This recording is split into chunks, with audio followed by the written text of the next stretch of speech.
Nisy moa ny fanadiovana faobe ny tsena sabotsy ny Antsirabe, niara-ny entana nanao be nanadio ny tsena sabotsy ireo fikambanana samihafa sy ny tompona ndraiky mpanjakana ary ireo sivila ao Antsirabe. Natao izao fanadiovana faobe izao ho firaisankina amin'ireo mpivarotra izay sahirana amin'izao fotoana manarina ny toeram-pivarotana izao. Tompoko vavy sy tompoko lahy ho lazaintsika moa ireo rehetra izay voalaza sy ireo rehetra izay azo lazaina fa milohany hilazantsika izany zava-drehetra izany dia mbola toy ny mahazatra antsika foana entanina ianareo mba hiabone ny chaîne, entanina ihany koa ianareo mba hanao j'aime ny video, indrindra entanina mba hametraka ny komantera. Ndeha aloha hidirantsika vetivety izany fanaovana abonnement izany mialohany herisoantsika amin'ny resaka zay fanaovantsika. Ndao ary tompoko lahy, ndao ary tompoko vavy, abone vetivety ary ny chaîne atsika.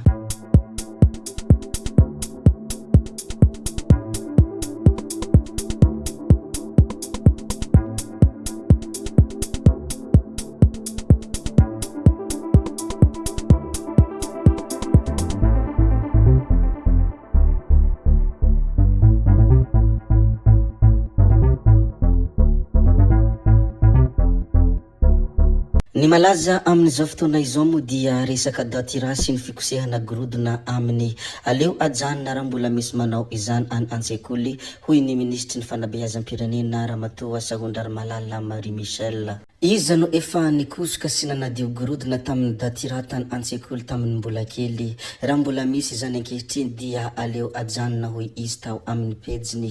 Io zava-maniry io niaraka tamin'ny Beladonna moa nambarany Andriamatoa Andry Rajoelina nandritra ny fanazavana tao amin'ny televiziona fa nampiasainy ilaina napoizina ka nafaty ireo olona miisa 20 izay namonjy anniversaire teny Ambohimalaza. Nohon io zavatra io moa nahatonga ny ministry ny fanabeazam-pirenena Ramatoa Sahondrarmalala Marie Michel ny teny hoe aleo ajanona raha mbola misy manao ny fikosehana gorodona amin'ny datira any an-tsekoly. Etsy ankilany ihany koa dia manao ny fitakiliny solombavam-bahoaka ny Toamasina Andriamatoa Roland Ratsiraka manoloana itony raha fanapozinana ara-tsakafo itony. Mitaky pirofo ara-taratasy mana pirofo ireny lazaina fapoizina izay nambarany Andriamatoa Hajena Andry Rajoelina tao amin'ny televiziona ireny moa ny solombavam-bahoaka Roland Ratsiraka. Nilaza ihany koa moa ity Andriamatoa solombavam-bahoaka ny Toamasina Roland Ratsiraka ity ny hoe maro ny lainga efa nataony mpitondra ka tsy mahatoky azy ny vahoaka raha ny fanazavana izay noentiny.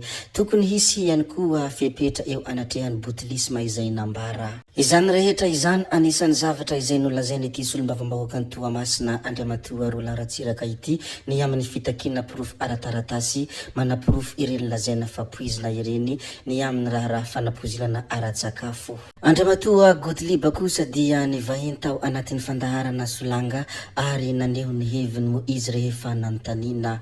Hevitra politika no tsy mitovy fa tsy hoe mpanohitra ahoy Andriamatoa Gottlieb rehefa nanontaniana nandritran izany fivahinianany tao anatin'ny fandaharana Solanga izany. Anisan'ny fanehoan-kevitra izay nambarany ity Andriamatoa ity moa ny hoe ela loatra ilay famoahana ny vaovao momba ny raha Ambohimalaza ratra ho an'ny firenena iny raha iny. Be loatra ny manana andraikitra nefa tsy havanana sy tsy manana trakefa amin'ny toerana omena azy eto a Madagasikara. Anisan'ny notsindriny manokana tao anatin'ny fanehoan-kevitra izay nataony moa dia ny hoe ny hevitra ara-politika no tsy mitovy fa tsy hoe mpanohitra akory aho. Ary naneho hevitra ihany koa ny mikasika ny fanatanjahantena moa izy tao anatin' izany fivahinianana izany. Resaka bare aho izy maivana loatra ny championnat eto Madagasikara any andafy misy rafitra mampahomby misy hatrany amin'ny 19e division ny fananana. Reny sy reny moa ny isan'ny nambarany Andriamatoa Gottlieb Randriamasinoro tao anatin' izany fandaharana Solanga izany. Rehefa voalazantsika moa ny mikasika an'izay dia andeha ary sika ilazany zavatra hafa indray. Ny manaraka izay ho zaraintsika moa dia loharanom-baovao izay tao amin'ny radio Antsiva resaka fandrodanana trano 212 tafo narodana olona 20 no tsy manan-kialofana vokatra izany. Loharanom-baovao tao amin'ny radio Antsiva ho iaho teo narodana ireo trano 212 any fianakaviana 512 tetsy alakamisy anosy ala. Tonga teny antoerana ny vaditany niaraka tamin'ny didim-pitsarana nivoaka tamin'ny 4 ary nanatanteraka ny fandrodanana araka ny vaovao izay navoaka ity radio Antsiva ity.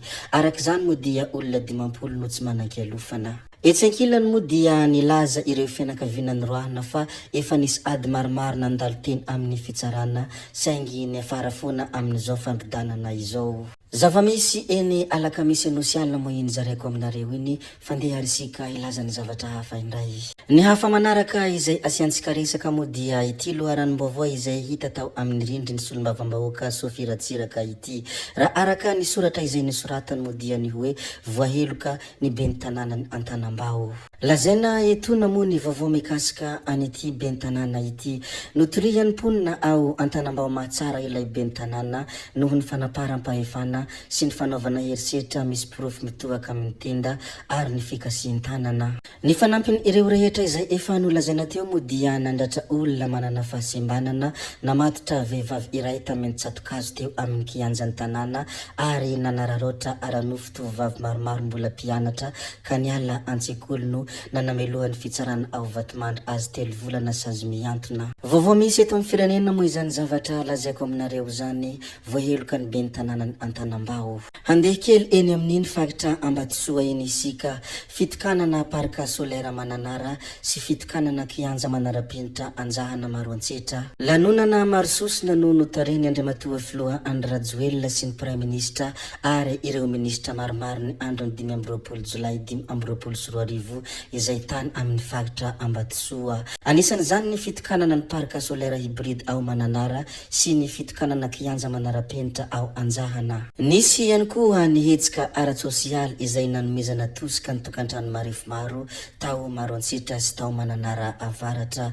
Vahoaka Amanalina maro no nanotrona ny fahatongavany Andriamatoa Filoha sy ireo mpikambana eo anivon'ny governemanta izay niaradia taminy. Ankoatran ireo rehetra izay efa voalaza ihany koa dia nitondra ny etaetan'ny vahoaka mpamboly variny amin'ny tokony hanamboarana ny tohadrano ny filoha lefitry ny anterimeran-doha olona tsy iza moa izany fa Andriamatoa Besoa Eriky. Ho faramparanansika tanteraka moa ity video ity fa nahamaranantsika azy moa dia isan'ny mpikaroka ny Akademia Malagasy Ipobera Mahatanty. Tafiditra ho isan'ny ireo mpikaroka ny Akademia Malagasy ny Ministry Jony sy ny Harenamanga Ipobera tsy manao raty Mahatanty. Hoy indrindra izy naneho na faliam-pony dingana vaovao eo amin'ny fiainako izao na tafiditra aho mpikaroka ao amin'ny Akademia Malagasy izao na dia kely sy bitika aza aho dia nomeny ireo andrarezina fahatokisana. Betsaka moa ny zavatra izay efa voalaza ka tsy valampatra isika ka hoy hoe zay koa no namarana ny videontsika ry tompoko vavy sy tompoko lahy koa dia mankasitraka anareo na vitany haino hatramin'ny farany ary mbola manentana anareo foana ny mbola hanaraka ny video manaraka izay alatsaka hiato misesisesy tsy mijanona tsy ankiato zay fa tsy halavena ny resaka hametra beloma izahay veloma vetivety fa tsy hoe akory veloma mandrakizay amin'ny manaraka indray no manao ny misimisy veloma ary tompoko lahy veloma tompoko vavy amin'ny manaraka indray io.